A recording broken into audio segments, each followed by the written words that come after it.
இந்தியாவில் பூமி தான இயக்கத்தின் தந்தை என்று அழைக்கப்பட்டவர் வினோபா பாவே. அவர் ஒரு தடவை அவருடைய ஆசிரமத்தில் இருக்கிறப்போ காந்தி தாத்தா கிட்ட அவருக்கு ஒரு கடிதம் வருது. அந்த கடிதத்தை அவர் பிரித்து பார்க்குறாரு. காந்தி தாத்தா கிட்டேருந்து வந்ததுங்க தெரிஞ்சிச்சு. சரி, எல்லோரும் அவரோட எதிர்பார்க்குறாங்க. அப்போது வினோபா பாவே அவர் அந்த கடிதத்தை பிரித்து படிக்கிறாரு.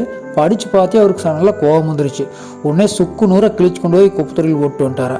இதை பார்த்த மற்றவங்களுக்கெல்லாம் ஒரே ஆச்சரியம். காந்தி தாத்தா ஒருத்தருக்கு கடிதம் எழுதுறாருன்னா அது மிகப்பெரிய விஷயம். அந்த கடிதம் பொக்கிஷமான ஒரு விஷயம்.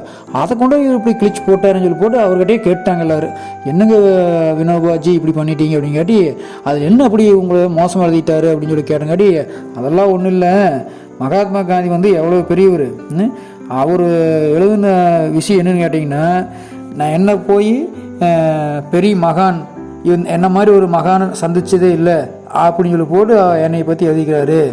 அந்த அளவுக்கு நான் பெரிய ஆளெல்லாம் கிடையாது, நான் ஒரு சாதாரண ஆள், என்னை போய் அவர் அப்படி எழுதிட்டாரு, அதுதான் எனக்கு வருத்தமாக போச்சு அப்படின்னு சொல்லி போட்டு ரொம்ப பணிவாக சொன்னாரா. யார்? வினோபா பாவே. மகாத்மா காந்தி தாத்தாவே இப்படி சொல்லியுமே தன்னை ஒரு பெரிய மனிதராக நினைக்காத அளவுக்கு ரொம்ப எளிமையாக வாழ்ந்தவர் தான் வினோபா பாவே அப்படிங்கிற நம்ம இந்த சம்பவம் மூலியமாக நல்லா தெரிஞ்சுக்கணும். கதை கேட்ட உள்ளங்களுக்கு மிக்க நன்றி.